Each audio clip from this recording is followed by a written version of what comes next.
Ever wanted a redo? Ever wanted to take something that you've done once before and do it again? Well, that's what this is about. I'm borrowing an idea from Lisa Cunio's Scrapbooking, where she suggested we do a Throwback Thursday, where we go back to an old video and redo it. So that's exactly what I'm doing here. This one was called Shades of Blue, and it was a mystical scrapbook challenge where we had to use blue and some stitching and some torn papers and a doily, and that's what I've done here. Now these papers here were this uniquely creative Summer Breezes, and this video comes back from 2022. It was my second video ever put up on to YouTube, and I looked back at it and I think, yes, I really do need a revamp. So I'm going to put the link up here for you now, and if you're interested you can go back and have a look later. So I actually started back then with my own sketches all the time, so I wouldn't start a layout unless I knew where it was headed. Now I just go with the flow, sometimes a flow sketch and so forth. What I've decided to do in this one, there was lots of different techniques that I wanted to include, and I'm going to do some watercolor painting here as you saw there. And to do that I'm using my photo, which is a favorite beach which you've seen in lots of my layouts recently. This is Warilla Beach, and I am going to extend the photo onto the layout. Now, I do not profess to be an artist in any shape or form. I just like to dabble and have fun. At that time in my life, I was doing lots of art journaling as opposed to scrapbooking, so I thought I would carry across my art journaling techniques into a scrapbook layout. So I am using my watercolor palette here, and I'm recreating the photo in the background so that it will be an extension of my photo intended. Doesn't necessarily work, I'm not too sure. Let me know in the comments down below what you think. So when my photo sits there, I wanted to make sure that the horizon line was being the same and that it was all measuring up and balancing across. Now I love working with watercolors, and I just like to do the mixing and the blending, and it really does come together quite nicely. As you can see, there's no right or wrong with watercolors, and you just play with it until you reach the desired effect that you want. Now obviously my colors in my watercolors are brighter than my photo. Back then the camera that I was using didn't actually capture the brilliance, although it was not as bright a day as when I've been recently. So I'm just putting in here with the white some detail of the waves, the foaming of the waves. That's toning down the colors a little. I'm putting in the cloud cover there and stretching it across the page, and this is just a great way of playing. So I'm putting some splatters over the top like water foam. I just realized that I've missed that edge there, and I'm just building that up.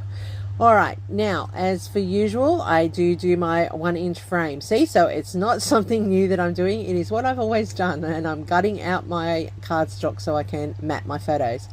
Now I am doing a little bit of a different technique here with my photo, and I'm just going to tape it all up, because what I'm doing here is I'm going to cut them into 1-inch squares. Because it's scenery, it's actually really easy to do like a jigsaw with your photo, and I just cut them into the rows, and then I have put them back together again with that little bit of framing in between, and that's just a little bit of a different look at the layout.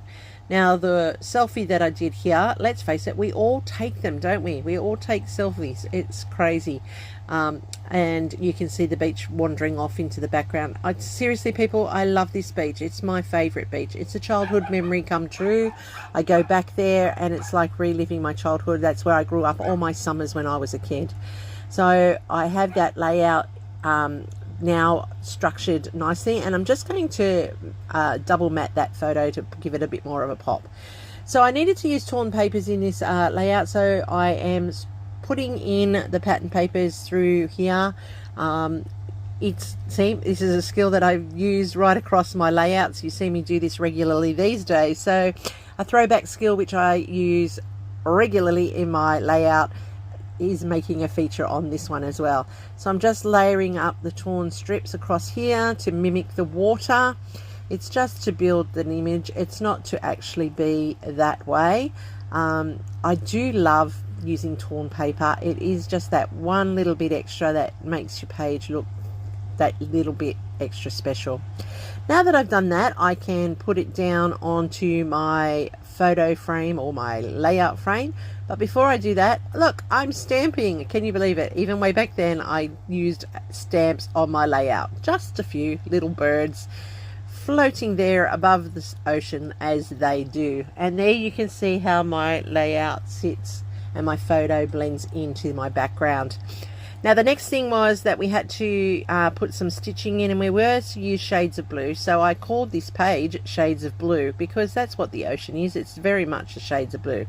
I'm using my DCM thread here, and I'm going to just use 3 strands, and I'm going to do a chain stitch on this one. So I've gridded it off so my title is in like a bingo grid. And then I am going to stitch my layout by using a chain stitch. Now that's a very easy stitch to do, and it looks really effective on your layouts. I'm just making sure that I've got all those dots nice and easy for me to sew in, and they're nice and clear now so that the needle will go in and out quite quickly. I like using a chain stitch. It does give a thicker stitch to the layout, and it just is an extra touch that you know, takes time to achieve, but the overall effect is amazing. So I work my way up there, and then I'll come back when it's all completed. And to make my letters of my title stand out, I am just going around the outside with the blue gel pen. That's making it pop up off that background, and now you can see the title Shades of Blue. I like how this has turned out. Now here's where the fun part comes, the embellishing, and you know I love this part. So I fussy cut those pieces out of the sea breeze paper, and I'm using those to build my embellishment cluster down at the bottom. Now remember, we're going with a throwback. This is my old style. I had a really hard time. I was learning how to embellish. Wasn't very confident with my clustering. I put my little phrase up there, find me under the palm trees and near the ocean breeze. That is so true. I just love the ocean and anything to do with the beach.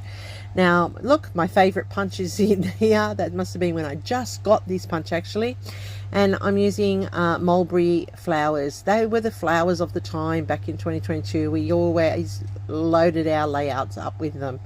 They're convenient. Now we use die cuts and create our own based on our papers.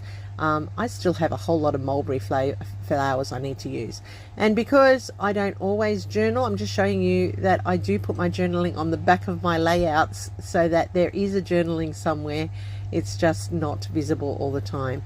I put in my Nuvo drops you saw there in the blue. Back then I was just putting them with all the clusters, but there are sets of 5, so it is odd.